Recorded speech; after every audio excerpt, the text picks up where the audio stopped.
Good afternoon guys. So gusto ko lang ipakita sa inyo yung ginagawa kong paraan paano magbutas dun sa styroboard na gagamitin natin para sa ating floating raft aquaponic system. So ito po ay experiment, so hindi pa ako expert sa ganitong trabaho. So ay ini-experiment ko kung mas maganda ba siya kaysa sa yung thin film, yung nasa PVC na white na rectangular PVC. So ito ay floating raft. Ngayon may mga mark na siya,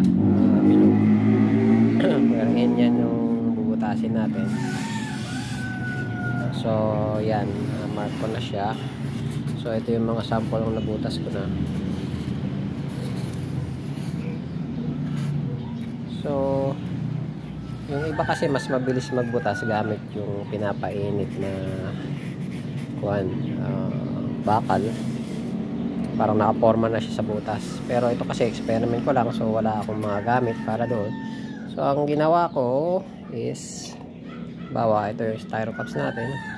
Paano natin malalaman gaano kalaki yung butas na ilalagay natin is depende kung gaano natin gusto kalalim ang may papasok dito sa cup natin. So ang gusto ko, ito lang ang nakalabas dito sa part na to, styro cup. So sa makikita natin, may nakalitaw pa rito. So ang nakailalim lang is yung part na sinasabi ko, ganun lang siya kalalim. Ang ginawa ko dyan is gusto mong ganyang kalalim, so dapat ito yan. So ito yung circle, itong circle na diameter na yan dito sa part na to ng cup, yun yung kailangan mo circle dito, yung kalaki ng circle na kakat mo. So parang ganyan siya. So yun yung nakalitaw. Ito rin yung gagamitin mo pambilog doon sa ating butas para sakto. Ito ang lilitaw, ganon siya. So pero ito hindi ko yung ito pwede mo nang gamitin pambilog dito, pero para siyang hindi perfect circle pagka na-press mo sa gilid, hindi siya bilog. So mas magandang gamitin yung yung kapartner niya, yung pinagputulan mo. Mas maganda hindi mo sisirain yung pinanggalingan kasi sakto-sakto rin yung diameter niyan dito, yung bilog na yan. So ito yung ginagamit kong pambilog, ilalagay kong ganyan kasi pag pinress mong ganyan yung bilog niya, kahit madiinan mo ng konti ng pen, hindi madideform. Hindi kagaya nito madaling ma-deform. Ito madaling ma-deform to eh. So ito yung ginagamit ko. So binutasan ko na lang dito sa gitna para makita ko yung center. Center na yan. Tapos igaganon mo siya, silipin mo sa ibabaw kung nakasentro ba yung tuldok dito sa bilog ng ating reference cup. Saka mo na lang mamark yung gilid.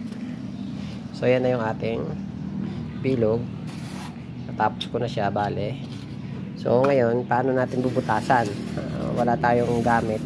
So normally meron naman tayong cutter sa bahay or kutsilyo. Pero dapat kung kutsilyo gagamitin mo yung manipis, hindi malapad na kutsilyo at matalas. Meron tayong cutter knife, yung pinakamaliit na blade, pwede na to. Ganun mo lang.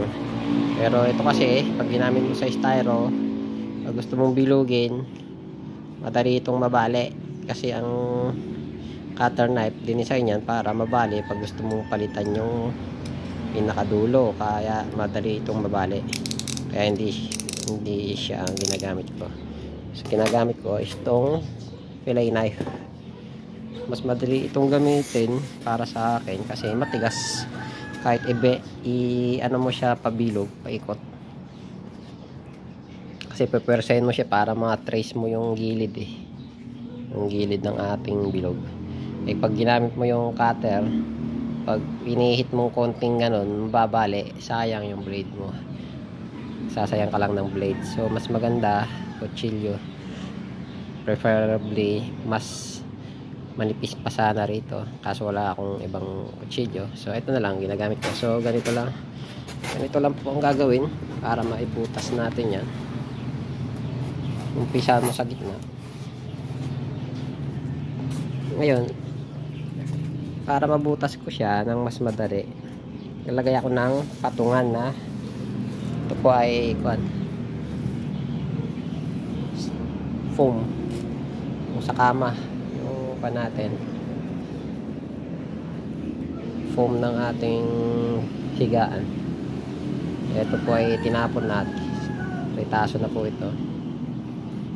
So yan yung patungan para pag yung kutsilyo mo maisagad mo na makakat niya yung styro, kasi kung nakalapat lang dun sa sahig hindi niya makakat yung pinakailalim. So ito, pag may styro ka sa ilalim, mauusod na mauusod, ano siya, makakat mo siya hanggang sagad dun sa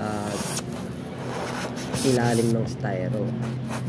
So pinaka natin, tanggalin muna natin ito. Huwag muna tayo mag-focus dun sa pinakagilid at mapabali po yung ating board. Huwag tayong rumekta dito sa gilid na to. Tanggalin muna natin yung gitna. Maganda. Kasi cut naman na yan hanggang ilalim. So change natin. Paikutan na lang natin siya hanggang lumaki ng lumaki. Huwag natin ire-recta na doon kaagad sa tayo sa gilid ng styro, kasi hindi maganda kalalabasan, pangit, hindi matitrace ng maigi kung makapal pa yung pinakaloob, kasi lumalaban po yung styro. Pag mayroon pang support dito sa gitna, hindi mo natanggal, lumalaban siya, hindi mo mapihit yung kutsilyo mo na matrace yung blade. So ngayon, medyo na siya, mas madali na siyang i-trace kasi wala nang resistance dito sa gitna eh. Pwede na natin pihitin, pipihit mo yung kutsilyo yung maigi.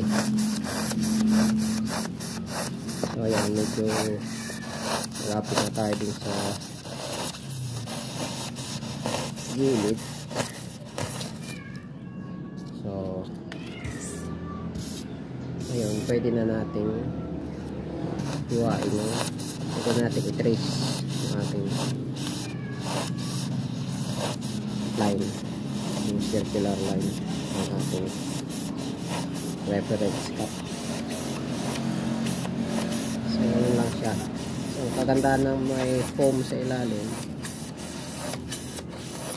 may didiin mo yung kutsilyo na nakakat talaga yung styro mo ng ilalim.